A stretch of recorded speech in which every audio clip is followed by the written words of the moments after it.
Thank you everyone for joining us. I'm sorry about the troubles that we've been having with the link, and hopefully that's a one and done thing for us. But we'll go ahead and get started, and people will join as they're getting the link. And so today we have Mataya, and she will be speaking on compassion fatigue and trauma. And so please keep your microphones on mute and your cameras off so to avoid distractions. Thank you, Mataya. Thank you, and thank you so much for having me. I am very excited to be sharing this presentation with all of you. Let me just pull it up.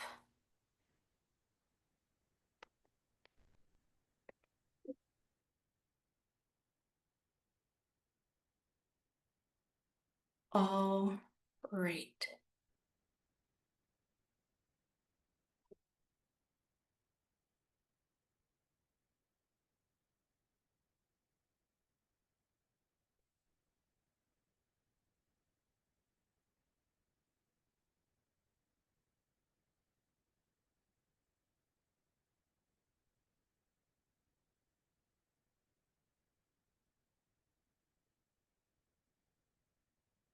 Sorry, I just want to adjust where I am for all of you.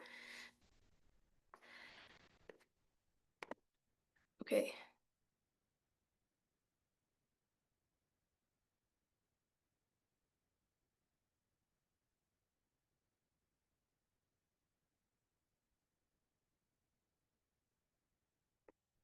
All right, so as you can see, I am going to be discussing trauma and compassion fatigue. My name is Mataya Skraba, and I teach at the University of Mary. I have my bachelor's degree in psychology from the University of Mary and my master's in psychological science from Catholic University of America. I have worked with a number of individuals looking at self-harm tendencies, suicidal ideation, eating disorders, and PTSD.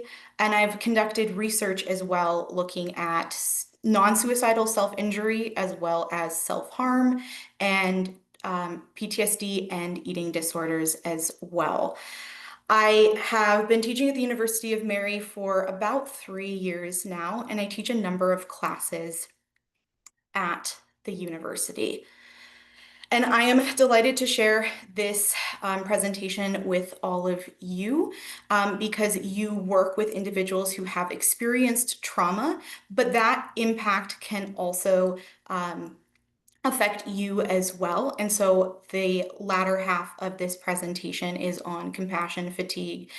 We are seeing more compassion fatigue in the helping professions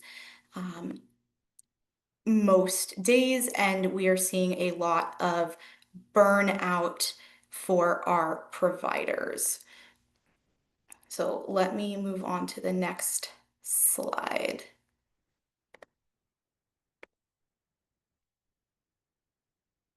So again, this is me, and then in this presentation, we are going to look at a brief overview of ACEs.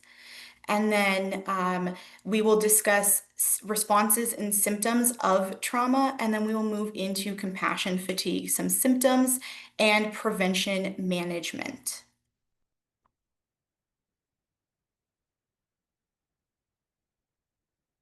So I have this brief ACEs primer for all of you to watch.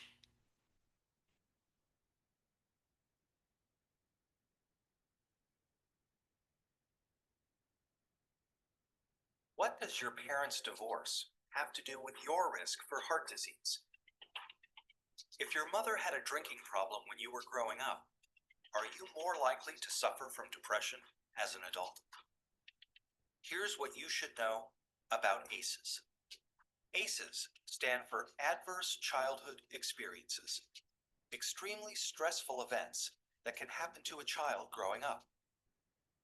Some experiences are so stressful that they can alter brain development, as well as the immune system. increasing the risk of lifelong health and social problems in adulthood. The term comes from the Adverse Childhood Experiences Study, landmark research that shed new light on the root cause of everything from stroke and liver disease to substance abuse and mental illness.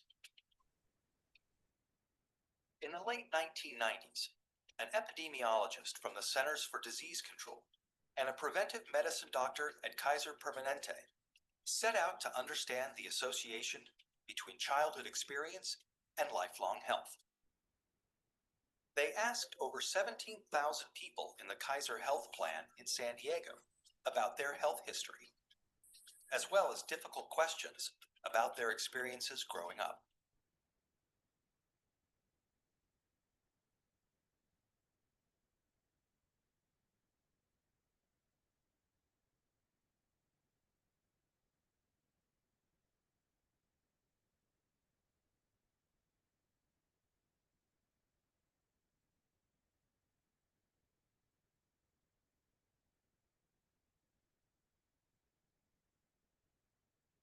Anda and Felitti tallied up 10 different kinds of adversity in this largely middle-class and college-educated population.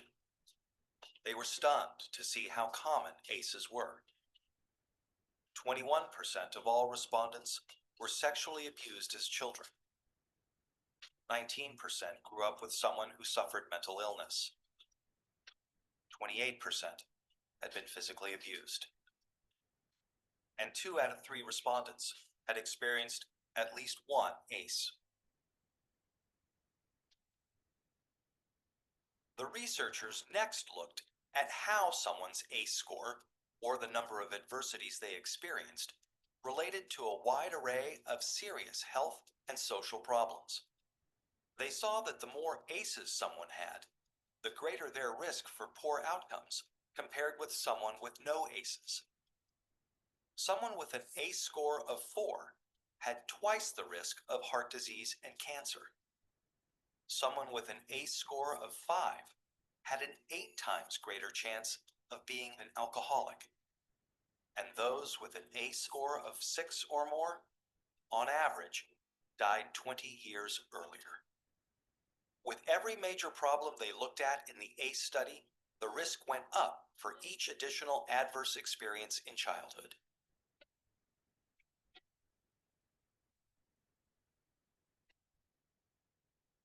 As Dr. Robert Anda says, what's predictable is preventable. It's important to remember that ACEs are not destiny.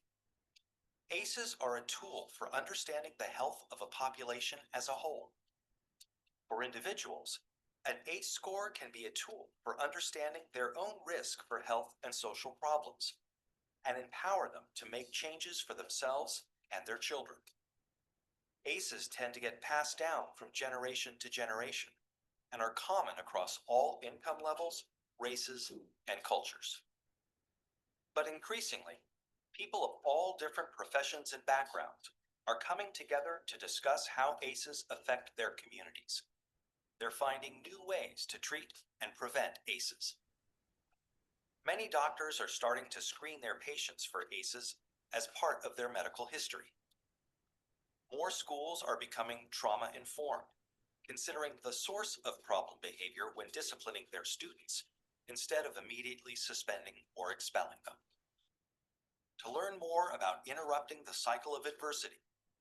And so one side note on that last point in the video about trauma-informed schools, I was at a conference in Boston last fall, right around this time, and I can tell you that every single presenter that was speaking was talking in some element about trauma-informed education and how that can trickle out into working with families as well.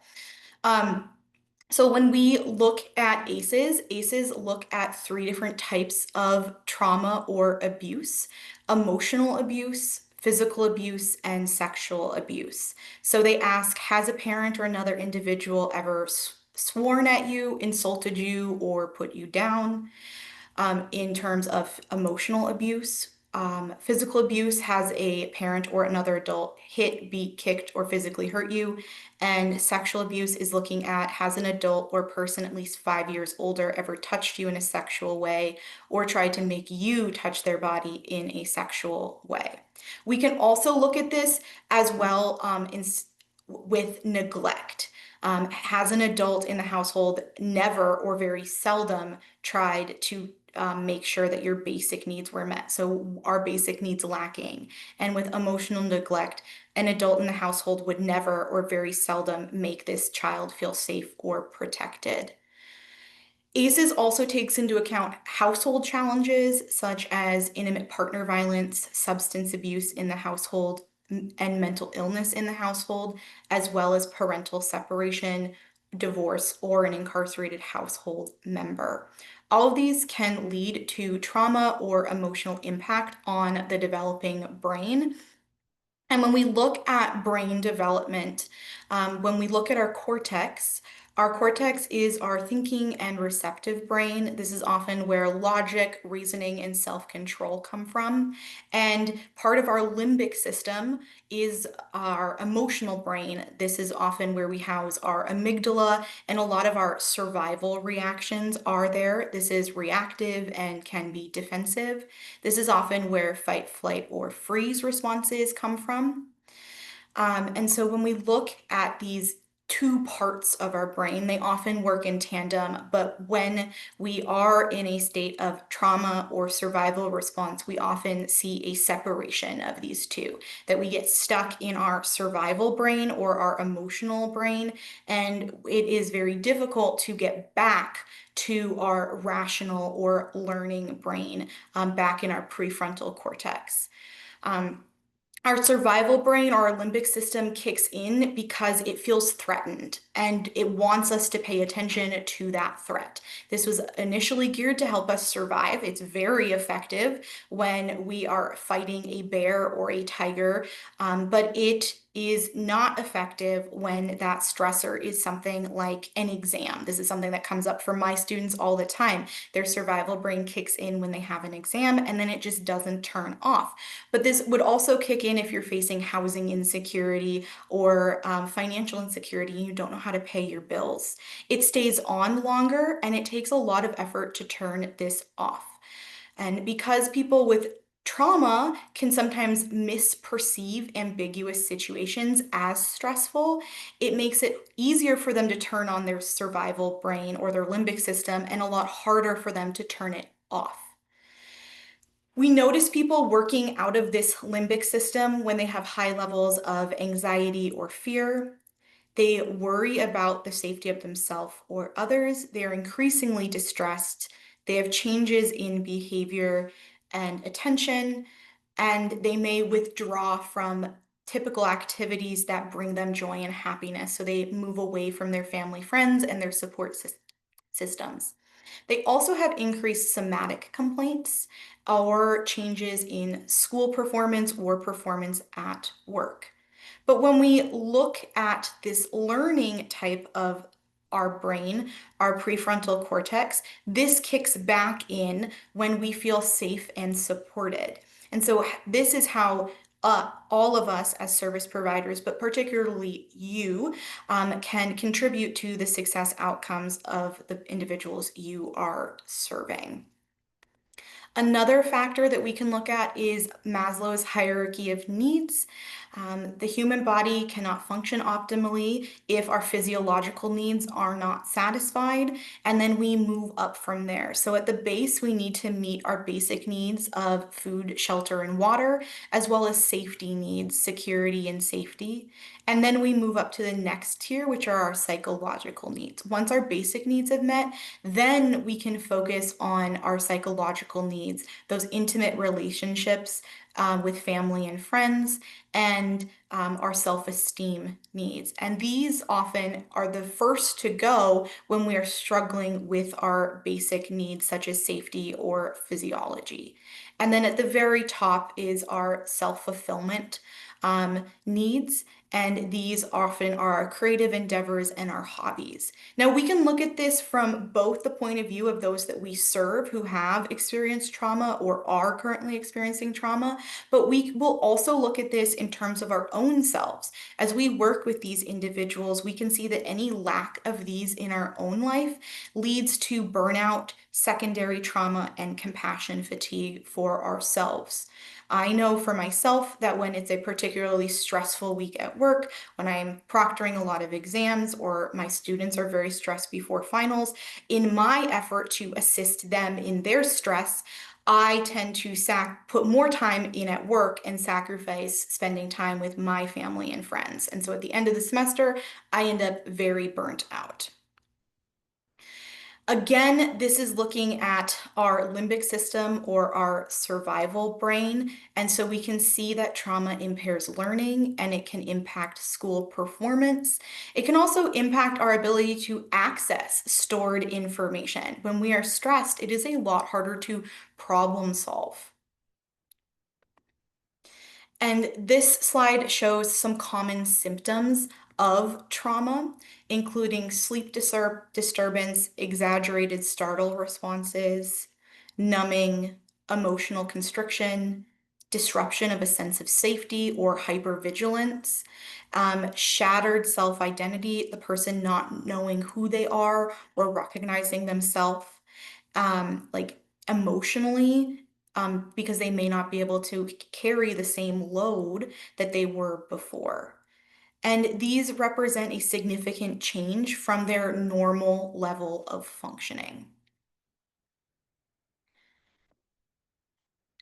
And then one quick slide on complex PTSD. Complex PTSD is a term that is coming more into common parlance and into psychological and behavioral health. And so if you have not heard this term before, it is because it is growing in recognition, but you may have heard this before. The ICD-10 now recognizes this as a distinct disorder, and it is actually a disorder under review in the DSM-5 TR. So it may actually make its way into the DSM-6 whenever that comes out. But complex PTSD differs from PTSD because complex PTSD results from complex trauma, from repeated exposure to traumatic events over an extended period of time. So this would be prolonged exposure to abuse and neglect that exists over the course of a child or individual's life. This then affects our development of our limbic system, our hypothalamus, our amygdala, all those emotional and reactive centers of our brain. And it often leads to an underdevelopment of our frontal lobe and lack of connection between neurons in our frontal lobe. All that is where our decision-making and problem-solving are housed. This leads to hypervigilance as a baseline. Many individuals will dissociate under stress. They exhibit more aggressive behavior and extreme avoidance and dysregulation when their PTSD is triggered.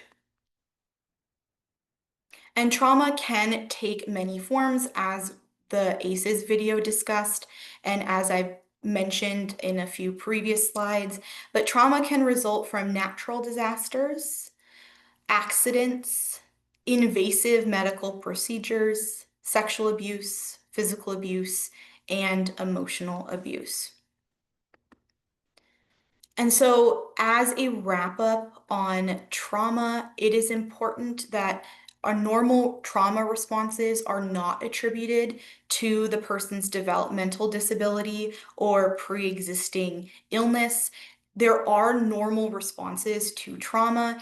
The issue is when these trauma responses continue long after the stressor has left or that immediate traumatic event has left. So it is normal to be anxious and aroused and maybe hypervigilant when you are driving a car in crazy winter weather, right? That is stressful. But if you continue to have that response after the weather clears, this is when we may consider this to be considered for PTSD. Now, of course, driving in winter weather is a very bad example, but hopefully it shows that difference between what is a normal response and what is a response that lasts long after the traumatic event has ceased. And again, that can be a natural disaster, that can be physical or emotional abuse, that could be a medical malpractice.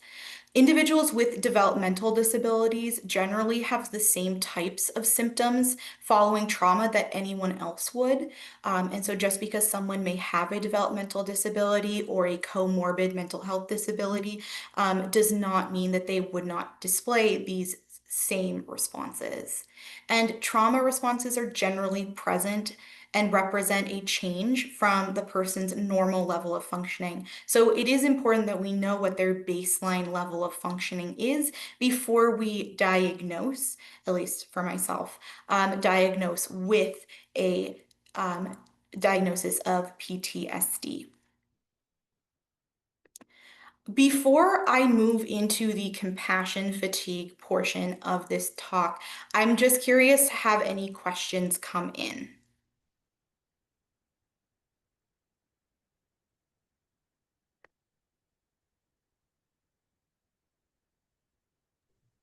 No, I am not seeing anything showing up in the chat yet. Okay, all right, we will move right into how this then can impact you as service providers. Also, I apologize, I tend to talk fast, so if I'm moving too quickly, please let me know. I can happily slow down. So when we look at compassion fatigue, it is a syndrome that has stress-related symptoms, often characterized by emotional and physical exhaustion. And this is commonly experienced by caregivers and other helping professionals in their reactions to working with traumatized individuals over an extended period of time. People who have not been direct victims of trauma, these are often our caregivers and helping individuals, but because they have intense involvement with people who have, often experience compassion fatigue. It reduces their ability to empathize or feel compassion for others. This may lead to an emotional numbing or a decreased ability to cope with their everyday environment. It's often characterized as a state of emotional distress or exhaustion. And there are vulnerability factors for compassion fatigue, and these result from several areas. The first of which is a combination of empathy, so excessive empathy, showing empathy for a vast number of individuals over an extended period of time, and a lack of boundaries. We, of course, want to keep an open door or an open cell phone or an open email for those that we are working with and serving, because we know that they may need us at various points in time throughout the day that may not fall within standard working or business hours.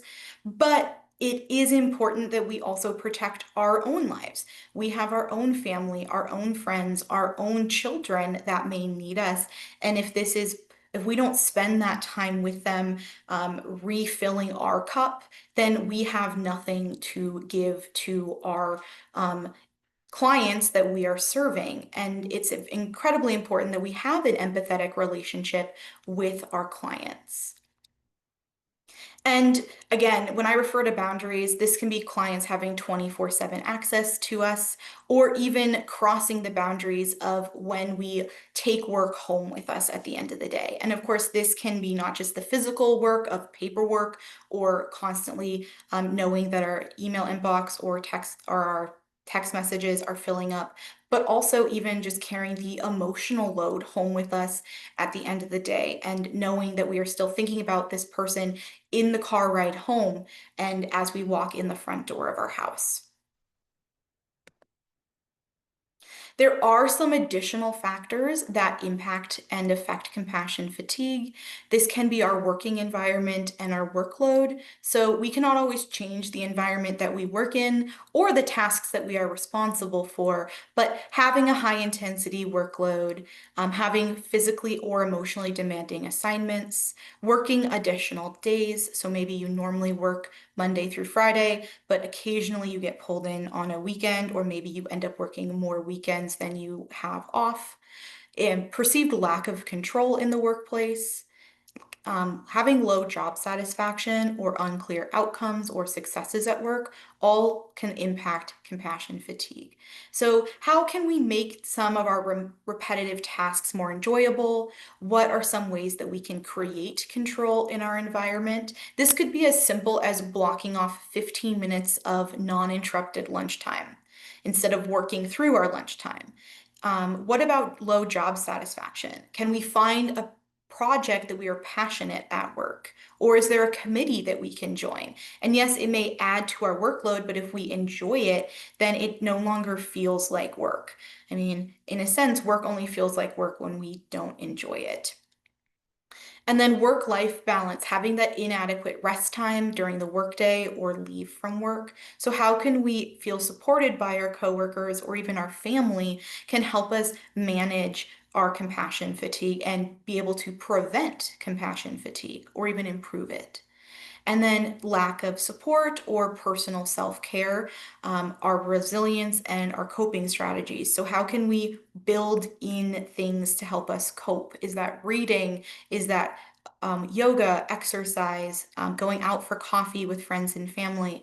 Self-care should not be something we reward ourselves with.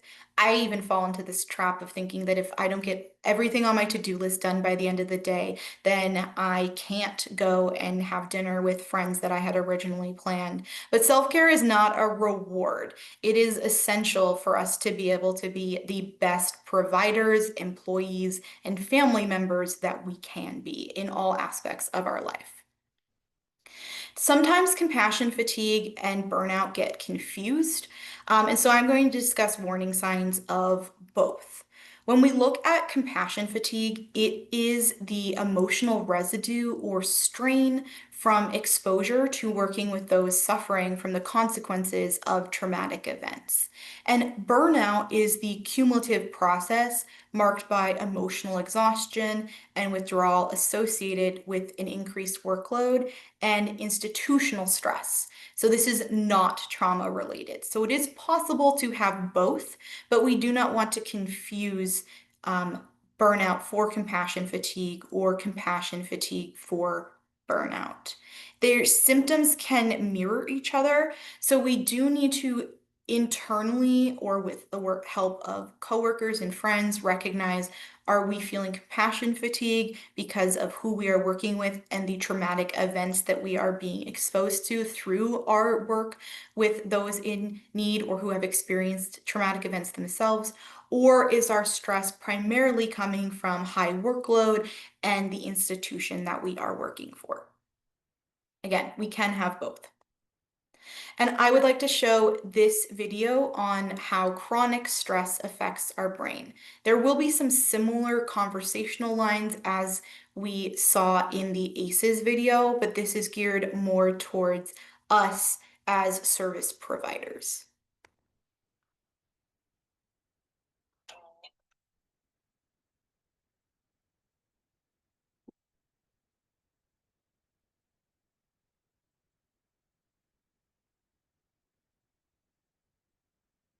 Unfortunately, I seem not to be able to skip.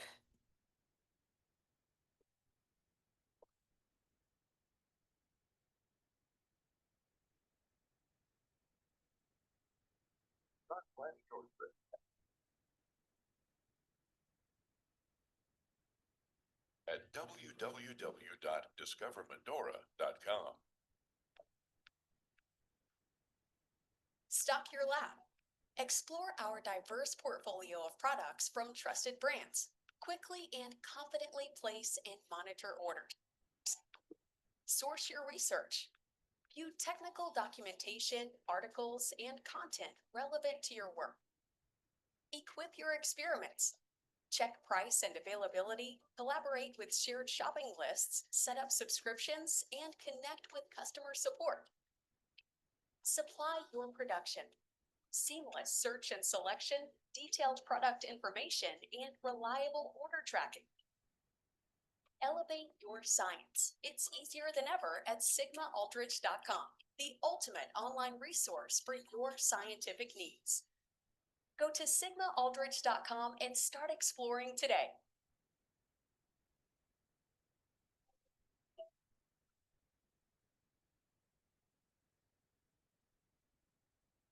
Sleeping restlessly, feeling irritable or moody, forgetting little things, and feeling overwhelmed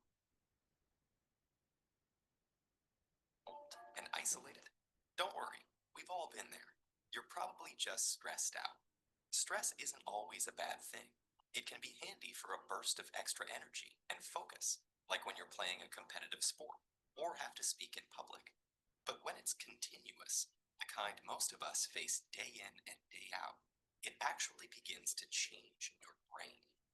Chronic stress, like being overworked or having arguments at home, can affect brain size, its structure, and how it functions, right down to the level of your genes.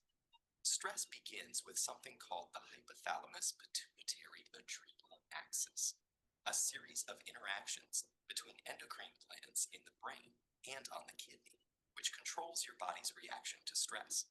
When your brain detects a stressful situation, your HPA axis is instantly activated and releases a hormone called cortisol, which primes your body for instant action. But high levels of cortisol over long periods of time wreak havoc on your brain. For example, chronic stress increases the activity level and number of neural connections in the amygdala, your brain's fear center. And as levels of cortisol rise, electric signals in your hippocampus, the part of the brain associated with learning, memories, and stress control, deteriorate. The hippocampus also inhibits the activity of the HPA axis, so when it weakens, so does your ability to control your stress. That's not all, though. Cortisol can literally cause your brain to shrink in size. Too much of it results in the loss of synaptic connections between neurons and the shrinking of your prefrontal cortex, the part of your brain that regulates behaviors like concentration, decision-making, judgment, and social interaction. It also leads to fewer new brain cells being made in the hippocampus. This means chronic stress might make it harder for you to learn and remember things, and also set the stage for more serious mental problems like depression and eventually Alzheimer's disease. The effects of stress may filter right down to your brain's DNA. An experiment showed that the amount of nurturing a mother rat provides its newborn baby plays a part in determining how that baby responds to stress later in life. The pups of nurturing moms turned out less sensitive to stress because their brains developed more cortisol receptors, which stick to cortisol and dampen the stress response. The pups of negligent moms had the opposite outcome, and so became more sensitive to stress throughout life. These are considered epigenetic changes, meaning that they affect which genes are expressed without directly changing the genetic code. And these changes can be reversed if the moms are swapped. But there's a surprising result. The epigenetic changes caused by one single mother rat were passed down to many generations of rats after her. In other words, the results of these actions were inheritable. It's not all bad news, though. There are many ways to reverse what cortisol does to your stressed brain. The most powerful weapons are exercise and meditation, which involves breathing deeply and being aware and focused on your surroundings. Both of these activities decrease your stress and increase the size of the hippocampus, thereby improving your memory. So don't feel defeated by the pressures of daily life. Get in control of your stress before it takes control of you.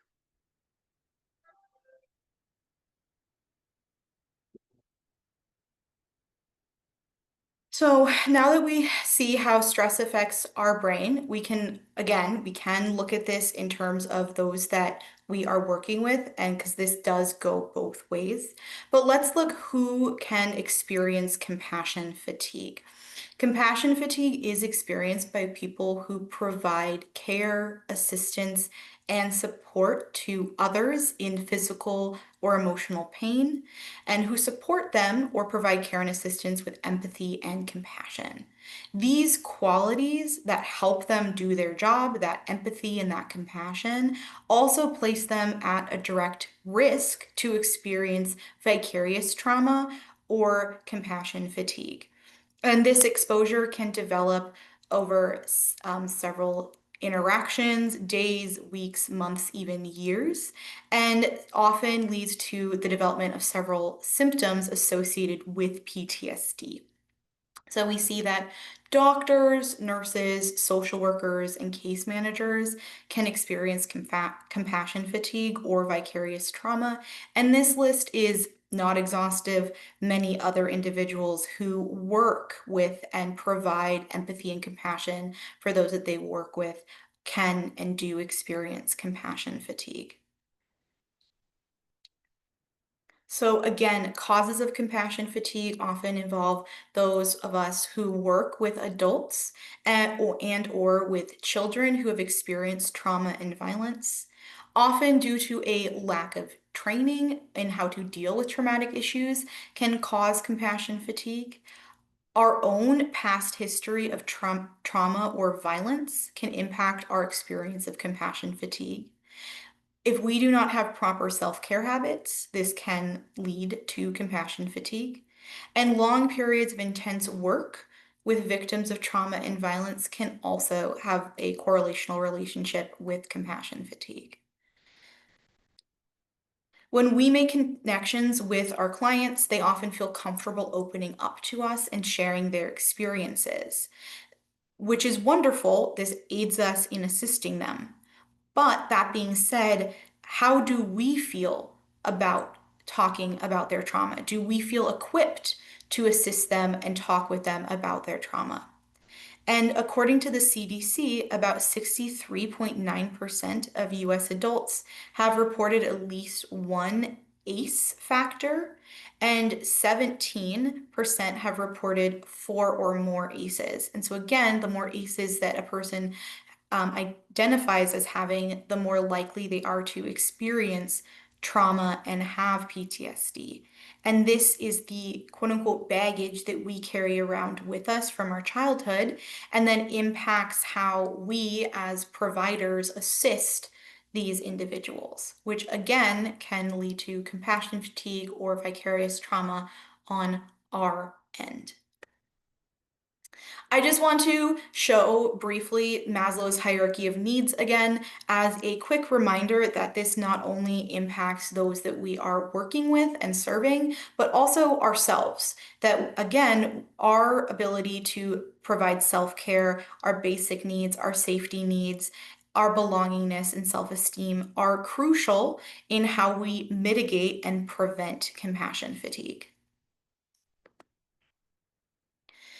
The professional impact of compassion fatigue can look like having low motivation at our job, avoiding tasks, having poor work commitments, forgetting or not following through, increased conflict between our colleagues or our staff members, having lack of job satisfaction.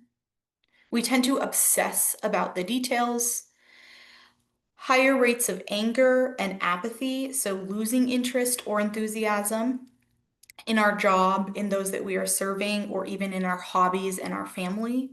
Feeling exhaustion, so we not only go to bed tired, but we wake up tired as well. And we feel tiredness throughout the day. And then detaching from our job, from our family and friends, and from those that we are working with. And so compassion fatigue impacts 5 domains of our personal and professional lives. They impact our cognitive domain. This could be intrusive memories, confusion, spaciness, rigidity, meaning that if there are certain processes at work that typically things fluctuate or change, or you could do them one or two different ways, then we suddenly feel that it has to be done in this very specific way. Feeling disoriented or having increased self-harm thoughts. When we look at emotional, this is anxiety, fear, sadness, feeling overwhelmed or numb. Behavioral can be hypervigilance, sleep disturbances, moodiness. Our social impacts can be overprotective, withdrawing or isolating, feeling lonely or indifference, and having a lack of interest and apathy to socialize. And again, our physiological, we can have physiological or somatic symptoms. So our body might hurt more. We might have dizziness or breathing complaints. We might get sick more often, and we may have an elevated heart rate. So it's important to seek and ask for help if we are experiencing difficulty separating our work responsibilities from our personal life. Again, if you close the door at work and you carry it with you in the car and then you walk in the front door, at some point in that commute, we need to be able to turn and close the mental door. So if you can't do that when you leave work, maybe it's by the time you get to your car. Maybe you're still pondering a problem, then it has to be before you open the door to your house. And if you can't start right away with leaving work at work when you close the door, maybe you start by moving it backwards to at least you allow yourself to think about it on the drive home, right? You're not beating yourself up about it then. But once you get home, once you close the door of your car and you're about to open the door to your home, that's when you say, okay, I need to close this mental door so I can be present for those that I live with. Ask for help if you have the idea or the vision of the world in terms of victim and perpetrators, if this black and white thinking increases, because this may lead to increased thoughts of victimization and vulnerability. And then seek help if you're experiencing chronic sadness or pain. While it is important to recognize symptoms of burnout, compassion fatigue, and vicarious trauma, it is just as important to acknowledge when things are going right. And so it's important to recognize and self-identify when we are at ease with ourselves and enjoying our work in our profession. And we may not always think about this satisfaction because it's just a normal part of our daily life and our job. So maybe having a weekly check-in or a daily check-in with yourself to recognize, was there a point in your day or your week that you felt happy, that you believed in yourself and your abilities, that you found life satisfying, be that at work or maybe in your personal life? Did you feel connected to others? Did you find yourself learning new things? Do you have a good balance between work and free time? Again, maybe this isn't every day, but maybe it's one day. Feeling calm, feeling satisfied, and having happy thoughts about those you help and how you help them.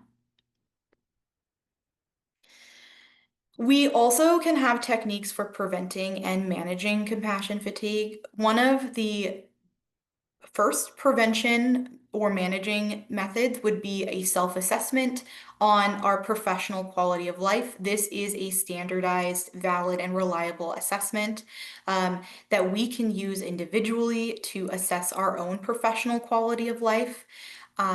This is actually one of my favorite assessments. I have my students look at it and I use it a lot in my own research. And so there is an image on your screen of a few questions that this assessment looks at. We can also establish self-care as a routine rather than an afterthought. We can review our beliefs about self-care. Maybe we struggle to establish self-care as a routine because we have this false belief that it is selfish or that it should only be done as a reward. We can focus on our compassion satisfaction. So instead of overthinking all the times that we felt like a failure at work or we may not have been able to provide our best, we can focus on the times when we did provide our best and we know that we helped and provided valuable input for those that we serve. And then compassion fatigue, community compassion. Validate our self-care thoughts and habits, and support a sense of resilience. Reach out to our family and friends. Do not allow for isolation, and immerse yourself in humor. My grandmother always said you can either laugh about it or you can cry about it. And so even when bad things happen in my own life, I always try to find at least one seed of humor, because I would personally much rather laugh than cry. And it's always important to remember that while we are helping and working with vulnerable populations, we ourselves are always vulnerable at different ways and at different times. And so, again, it may not be every day or every hour of the day, but we are ourselves vulnerable in different ways and at different times throughout our life and throughout our day. Additional techniques I would like to offer for you to consider is getting in touch with your mind and your body, reestablishing that mind-body connection. This can help prevent dissociation that might arise from feeling compassion fatigue, that emotional numbing. If you are unable to process the events that you experience in your job or your day alone, find someone that you can process these events with yourself. So be that a coworker or a colleague, as long as you guys are using it to fully process instead of further ramping up any emotions that may be attached to that event, or find yourself a therapist or a counselor that you can talk about some privileged information with, because your information is also privileged for them. Self-soothe. Get in touch with yourself, establish some breathing techniques, give yourself a hug. My favorite thing that I learned from my therapist friends is if you can't give yourself a hug, you can always put your hands up like this. I hope you can see my hands.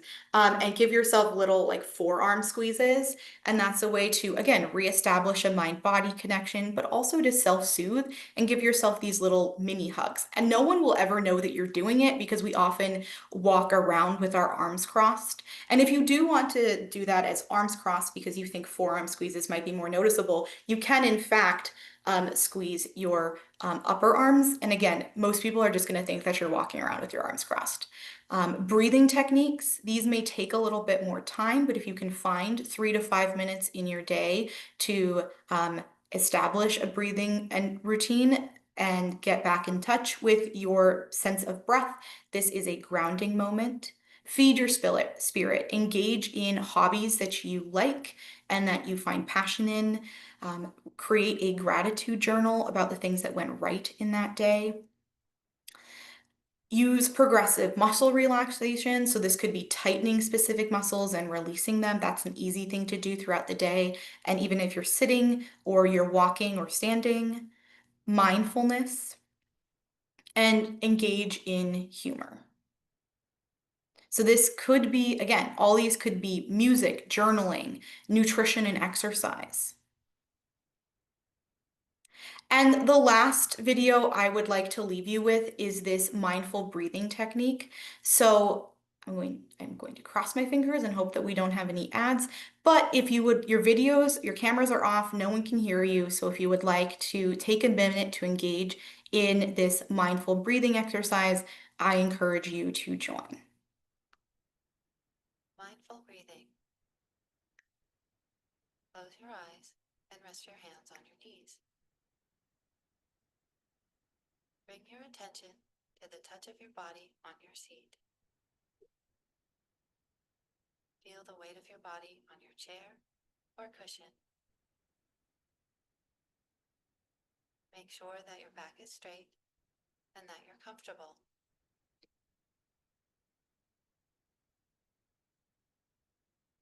Take a few deep breaths. While you're breathing deeply, relax your shoulders, your stomach muscles, the muscles in your face, your hands, and your legs. Let go of all the tightness in your body.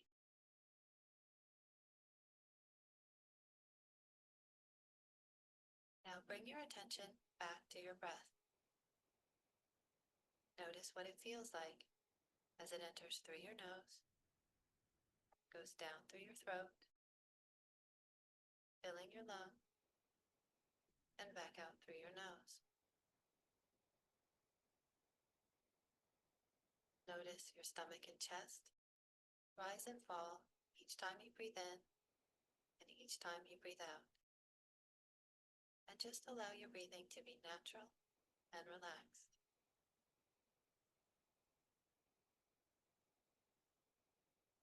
Now bring your attention to the feeling of your breath in your nose. Feel your breath as it comes in and goes out. Just focus on this sensation, paying attention to each time you breathe in and each time you breathe out. As you inhale, maybe your breath feels cool. And as you exhale, maybe it feels a little warmer.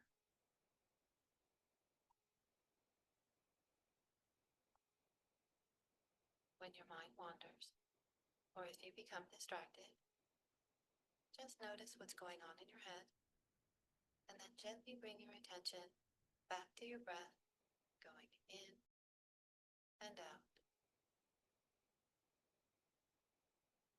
Focus on the feeling of your breath, and allow thoughts and feelings to come and go in the background.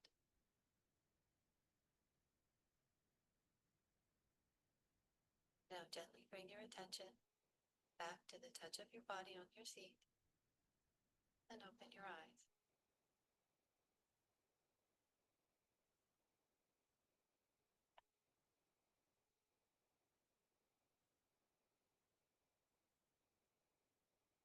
And so even in that mindful breathing exercise, it started with some progressive muscle relaxation as well. So often breathing, meditation, and muscle relaxation are combined.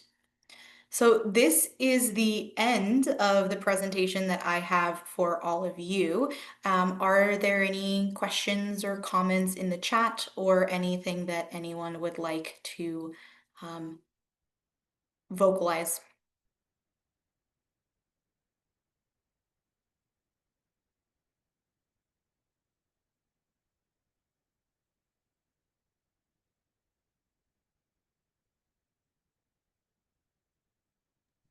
Sorry, I couldn't unmute there. I do have two things in the chat here. We have wonderful presentation, thank you. And thank you so much.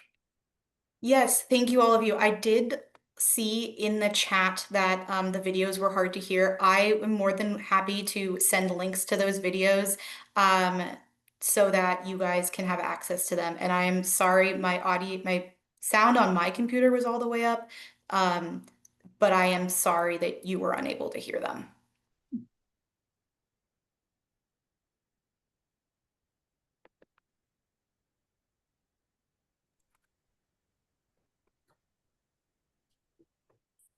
All right. Thank you for everyone for attending today's session. Thank you, Mataya, for taking time out of your day to present to us. We are no longer doing certificates, so we don't need to worry about that. But next week we have Russ K. I can never say his last name, from Health and Human Services, presenting on risk management. So hopefully you all can attend that training as well. Thank you and have a good rest of the week.